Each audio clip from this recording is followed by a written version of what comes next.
Assalamualaikum warahmatullahi wabarakatuh. Perkenalkan, nama saya Muhammad Farhan dari kelas PT ITF. Di sini saya akan menjelaskan e-commerce dan e-business. Nah, yang pertama yaitu sejarah e-commerce.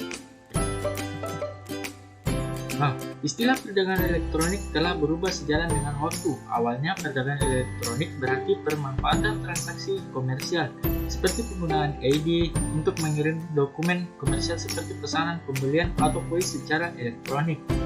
Kemudian, berkembang menjadi satu aktivitas yang mempunyai istilah yang lebih tepat, pembelian barang dan jasa melalui World Wide Web atau WWW, melalui server aman atau HTTPS. Protokol server khusus yang menggunakan enkripsi untuk merahasiakan data penting pelanggan. Pada awalnya, ketika web mulai terkenal di masyarakat pada tahun 1994, banyak jurnalis memperkirakan bahwa e-commerce akan menjadi sebuah sektor ekonomi baru. Namun, baru sekitar 4 tahun kemudian protokol aman seperti HTTPS memasuki tahap matang dan banyak digunakan. Antara tahun 1998 dan 2000, banyak bisnis di Amerika Serikat dan Eropa mengembangkan situs web perdagangan ini. Nah, selanjutnya yaitu definisi e-commerce. E-commerce adalah suatu aset dinamis teknologi, aplikasi, dan proses bisnis yang menghubungkan perusahaan, konsumen, dan komunitas tertentu melalui transaksi elektronik dan perdagangan barang, pelayanan, dan informasi yang dilakukan elektronik. Contohnya Amazon.com, yaitu website yang menjual berbagai kebutuhan rumah tangga sampai hiburan. Dell.com, yaitu website memiliki Dell untuk memasarkan barang-barang produksinya. Selanjutnya yaitu istilah-istilah dalam e-commerce. Nah, yang pertama yaitu digital atau electronic cash, juga dikenal sebagai e-cash. Istilah ini ditujukan untuk beberapa pola atau metode yang memungkinkan seseorang untuk membeli barang atau jasa dengan cara mengirimkan nomor dari satu komputer ke komputer yang lainnya. Nah, yang kedua yaitu digital money, ada terminologi global untuk berbagi e-cash dan mekanisme pembayaran elektronik di internet. Yang ketiga yaitu disintermediation, adalah proses untuk memotong jalur perantara. Kira-kira pada saat perusahaan yang berbasiskan web membypass retailer tradisional dan menjual secara langsung ke pelanggan atau pembeli, maka perantara tradisional seperti toko dan jasa mail order akan kehilangan pekerjaan. Nah, yang keempat yaitu electronic checks. Pada saat ini sedang diuji coba oleh Cybercash. Sistem cek elektronik seperti PayNow akan mengambil uang dari akun cek di bank pelanggan untuk membayar pump atau telepon. Nah, yang terakhir adalah electronic wallet atau pola pembayaran seperti Cybercash. Internet wallet akan menyimpan nomor kartu kredit Anda di hard disk Anda dalam bentuk referensi yang aman. Nah, ruang lingkup e-commerce. Yang pertama yaitu teknologi. Kontributor terbesar terjadinya e-commerce adalah teknologi informasi.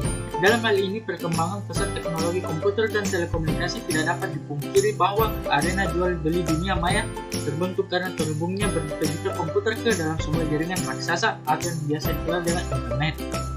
Dari sini, e-commerce dapat dipandang sebagai sebuah produser atau mekanisme berdagang atau jual beli di internet di mana pembeli dan penjual dipertemukan di sebuah dunia maya yang terdiri dari sekian banyak komputer.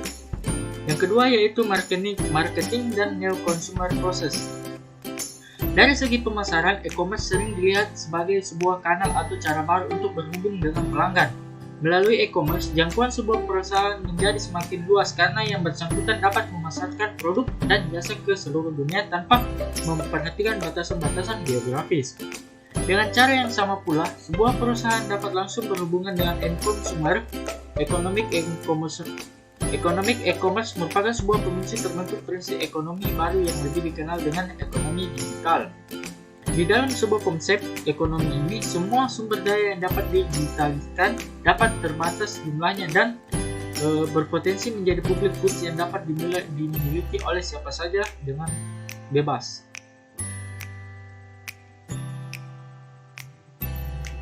Nah, selanjutnya yaitu electronic linkage. Banyak orang yang melihat e-commerce sebagai sebuah mekanisme hubungan secara elektronis antara satu entiti dengan entiti lainnya. Dengan adanya e-commerce, maka dua buah divisi dapat bekerja sama secara efisien melalui pertukaran data elektronis. Demikian juga antara dua buah kelompok berbeda seperti misalnya antara kantor pemerintah dengan masyarakat atau mungkin antara pelanggan dengan perusahaan-perusahaan tertentu. Yang keempat yaitu service infrastruktur. Konsep e-commerce ternyata tidak hanya memuahkan mekanisme transaksi jual beli semata, namun ternyata banyak sekali jasa-jasa baru yang diperlukan sebagai sarana mendukung aktivitas jual beli produk tersebut. Katakanlah jasa dari institusi keuangan untuk menawarkan cara pembayaran secara elektronik, jasa dari vendor aplikasi yang menawarkan cara melakukan transaksi secara aman atau secure, jasa dari ISP atau Internet Service Provider yang menawarkan cara mengakses internet dengan cepat dan murah, jasa perusahaan hosting yang menawarkan perangkat penyimpanan data maupun situs perusahaan yang bersangkutan dan data-data yang lain. Yang terakhir yaitu legal privasi dan public voice. Nah, sisi terakhir dalam melihat e-commerce adalah mencoba memandangnya dari unsur macam hukum, peraturan, kebijakan, proses, dan prosedur yang diberlakukan. Secara tidak langsung terlihat bahwa interaksi perdagangan elektronik yang telah memiliki batas-batas ruang dan waktu mau tidak mau mendatangkan tantangan baru pemerintah dan masyarakat dalam mencoba membuat regulasi tertentu agar di suatu pihak terbentuk lingkungan bisnis yang kondusif, sementara di pihak lain hak individu maupun masyarakat dapat terjaga dengan baik. Nah, selanjutnya yaitu hambatan e-commerce. Nah, hambatan-hambatan yang pertama yaitu penipuan dengan cara pencurian identitas dan membohongi pelanggan. Yang kedua yaitu hukum yang kurang berkembang dalam bidang e-commerce. Nah, 6 kemampuan e-commerce. Yang pertama yaitu otomisasi, proses otomisasi yang menggantikan proses manual. Yang kedua yaitu integrasi atau proses yang terintegrasi akan meningkatkan efisien dan efektivitas proses.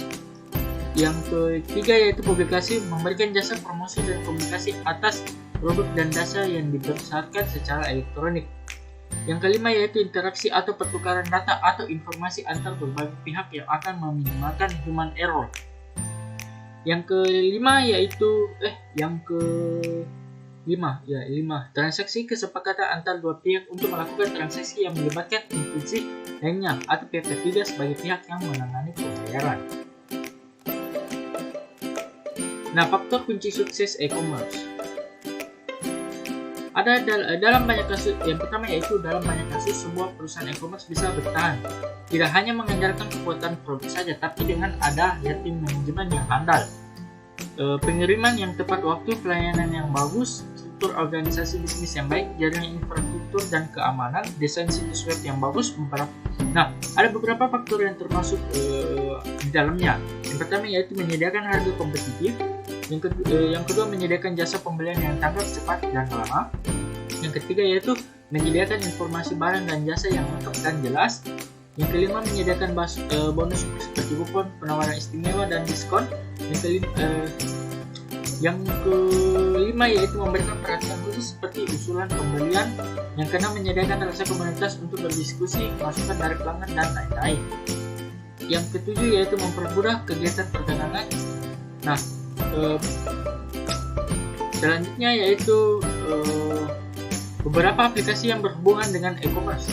Yang pertama yaitu email dan messaging. Yang kedua content management system. Yang ketiga dokumen spreadsheet dan database. Yang keempat accounting dan sistem keuangan. Yang kelima informasi pengiriman dan pemesanan. Yang keenam pelaporan informasi dari klien dan enterprise. Yang ketujuh sistem pembayaran domestik dan internasional. Yang kedelapan news group. Yang kesembilan online shopping. Yang kesembilan yaitu conferencing. Yang ke-10 yaitu online banking. Nah, definisi pembahasan selanjutnya yang akan saya bahas adalah definisi e-business. Nah, e-business adalah kegiatan bisnis yang dilakukan secara otomatis dan semi-otomatis dengan menggunakan sistem informasi komputer. Istilah yang pertama kali diperkenalkan oleh Lou Gerstner, seorang CEO perusahaan IBM ini, sekarang merupakan bentuk kegiatan bisnis yang dilakukan dengan menggunakan teknologi internet. E-business memungkinkan suatu perusahaan untuk berhubungan dengan sistem pemrosesan data internal dan eksternal mereka secara lebih efisien dan fleksibel. Manfaat e-business.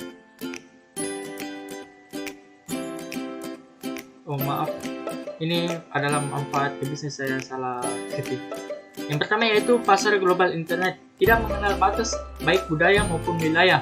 Semakin banyak orang yang menggunakan internet untuk mendapatkan informasi atau belanja online, ini benar-benar sebuah cara mudah untuk menjangkau pasar global. Yang kedua yaitu mobilitas. Selama Anda memiliki koneksi internet, Anda dapat mengoperasikan bisnis Anda dari manapun. Anda bisa mengolahnya dari ruang tidur, ruang tamu, terserah Anda. Anda bahkan masih bisa mengoperasikan bisnis Anda ketika Anda sedang berwisata. Yang ketiga yaitu fleksibel. Tidak ada yang peduli jika Anda begadang di tengah malam untuk bekerja dan tidur esok harinya. Juga tidak ada yang peduli jika Anda ingin libur bekerja selama 1 minggu untuk berlibur. Anda bisa melakukan itu. Anda bisa mengatur jadwal kerja Anda sendiri secara bebas. Yang keempat yaitu modal kecil, bukan tanpa modal, tetapi dengan menggunakan media internet, maka modal yang digunakan jika dibandingkan dengan bisnis offline jauh lebih kecil. Nah, daya ungkit teknologi dan MLM atau network marketing menggunakan ponsel daya ungkit orang lain. Tapi dalam dunia internet, Anda bisa menggunakan daya ungkit teknologi. Beberapa server akan membantu Anda untuk mengotomatiskan tugas Anda. Ini akan menghemat waktu Anda. Selanjutnya yaitu minim biaya rutin. Tidak banyak biaya rutin yang harus Anda keluarkan untuk biaya bisnis online. Biasanya hanya sekedar untuk biaya sewa hosting dan biaya domain yang biaya per tahun biasanya tidak sampai 500.000. Tidak seperti offline yang memerlukan biaya sewa bangunan, gaji pegawai, dan sebagainya yang relatif besar. Yang terakhir yaitu kewirausahaan Anda adalah seorang bos. Semua keputusan Anda ada di tangan Anda. Nah, ukuran keberhasilan e-bisnis. Nah, jika bisnis bertujuan untuk mencapai apa yang dalam teori disebut sebagai wealth maximization dan dalam praktik sehari-hari sering diasosiasikan dengan profit atau keuntungan usaha, maka secara jelas e-bisnis harus dapat paling tidak melakukan kedua hal di bawah ini. Yang pertama yaitu seberapa tinggi potensi penambahan revenue atau pendapatan perusahaan baik secara langsung maupun tidak langsung yang didapat pada konsep e-bisnis diimplementasikan. Yang kedua yaitu seberapa tinggi potensi penggunaan kos atau biaya yang dapat dilakukan baik secara maupun tidak langsung yang dapat pada konsep e-bisnis diterapkan. Kedua hal tersebut adalah hal minimum yang harus deliver oleh bisnis kepada perusahaan agar dapat secara nyata meningkatkan tingkat profitabilitasnya. Nah, dalam buku The Effective Measurement of Its Cost and Benefit Analysis, Arthur Money dan Remeni memberikan 16 kriteria yang harus diukur di dalam perusahaan untuk menentukan apakah konsep e-bisnis yang diterapkan lebih baik dibandingkan dengan kondisi pada saat e-bisnis belum diimplementasikan. Secara ringkas, ke-16 kriteria tersebut adalah yang pertama yaitu kemampuan sistem dalam mengurangi biaya, kemampuan sistem memindahkan biaya, kemampuan sistem menghindarkan biaya, kemampuan sistem menyediakan peluang pertumbuhan pendapatan, kemampuan sistem menyediakan peningkatan informasi manajemen, kemampuan sistem meningkatkan produktivitas staf, kemampuan sistem menyediakan kapasitas untuk meningkatkan volume, kemampuan sistem untuk mengurangi error, kemampuan sistem menyediakan keuntungan kompetitif, kemampuan sistem menyetarakan dengan persaingan, kemampuan sistem menyediakan peningkatan kontrol manajemen, kemampuan sistem meningkatkan produktivitas manajemen, kemampuan sistem menyediakan peningkatan moral karyawan, kemampuan sistem menyediakan peningkatan image perusahaan, yang selanjutnya kemampuan sistem menyediakan peningkatan layanan nasabah, yang terakhir adalah kemampuan sistem untuk meningkatkan hubungan dengan klien. Aplikasi e-bisnis. Nah, di dalam menerapkan konsep e-bisnis, peranan aplikasi sangatlah penting dan krusial.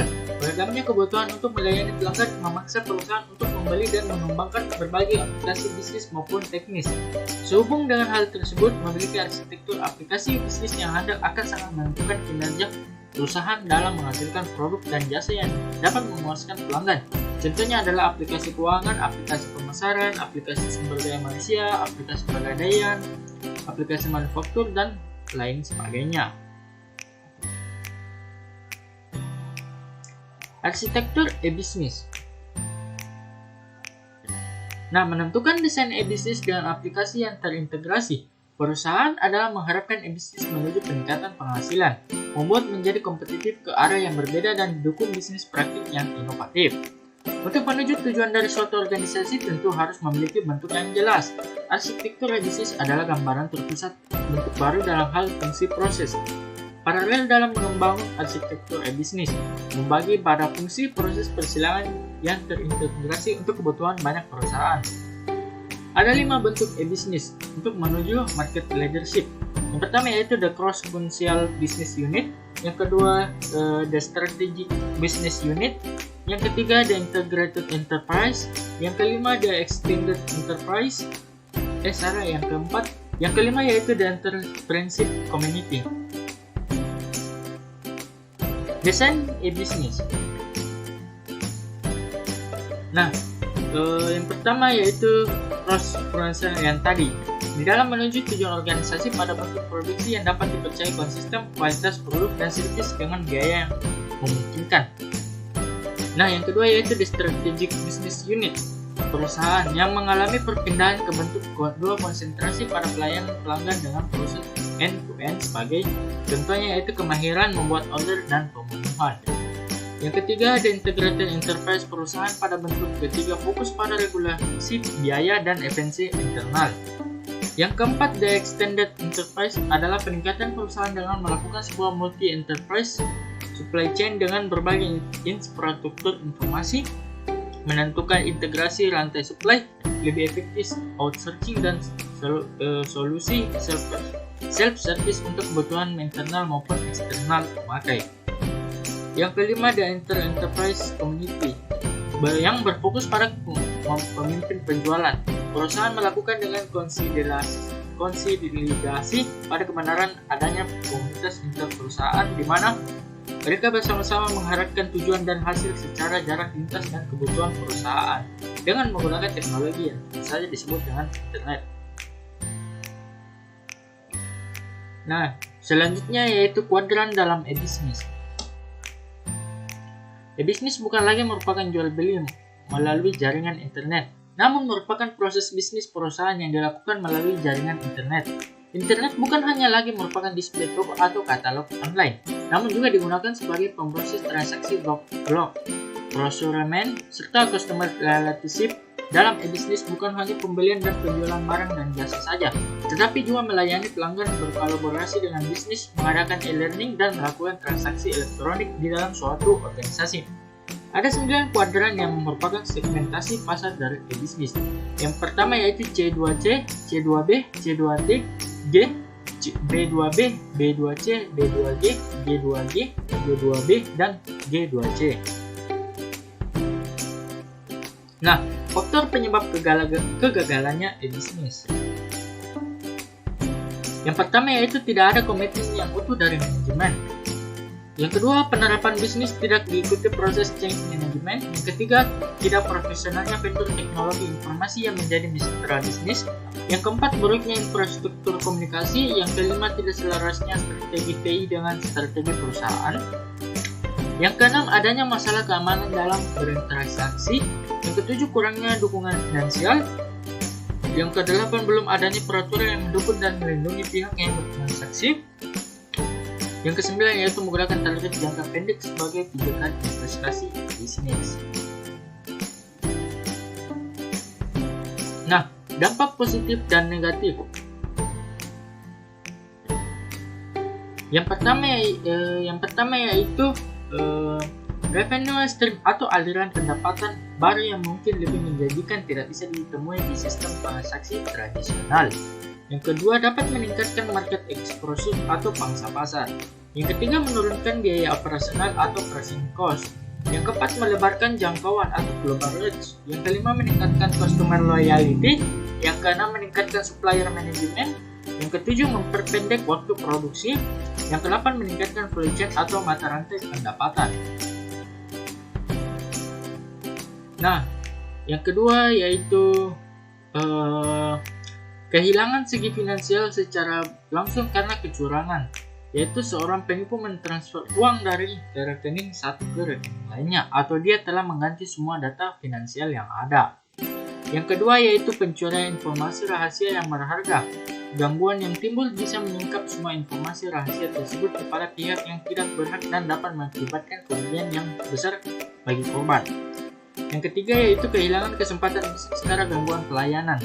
Yang keempat, penggunaan akses ke sumber oleh pihak yang tidak berhak. Yang kelima, kehilangan kepercayaan dari para konsumen. Ini karena berbagai macam faktor seperti usaha yang dilakukan dengan sengaja oleh pihak lain berusaha menjatuhkan reputasi perusahaan tersebut. Selanjutnya yaitu kerugian yang tidak terduga disebabkan oleh gangguan yang dilakukan dengan sengaja, ketidakjujuran, praktik bisnis yang tidak benar, kesalahan faktor manusia, kesalahan faktor sistem elektronik. Nah, perbedaan e-commerce dan e-business. Nah, elektronik e-business atau e-business adalah suatu proses bisnis yang berhubungan dengan sistem informasi. Metode e-business memungkinkan perusahaan untuk berhubungan dan mengakses data internet dan eksternal dengan proses yang lebih efisien dan fleksibel, agar berhubungan lebih erat dengan pemasok dan mitra usaha, dan untuk lebih memuaskan keinginan dan harapan pelanggan. Dalam praktik e-business lebih berfokus pada strategi dan dengan fungsi yang menggunakan kemampuan elektronik, sedangkan e-commerce adalah suatu kumpulan dari keseluruhan strategi e-business. E-commerce bicara untuk menambahkan aliran pendapatan dengan menggunakan internet untuk membangun hubungan dengan klien dan mitra usaha dan mengembangkan efisien dengan menggunakan strategi empathy visual. Terkadang e-commerce melibatkan aplikasi dan suatu manajemen pengetahuan. Nah, itulah tadi penjelasan singkat yang saya jelaskan. Kurang lebihnya mohon dimaafkan. Assalamualaikum warahmatullahi wabarakatuh.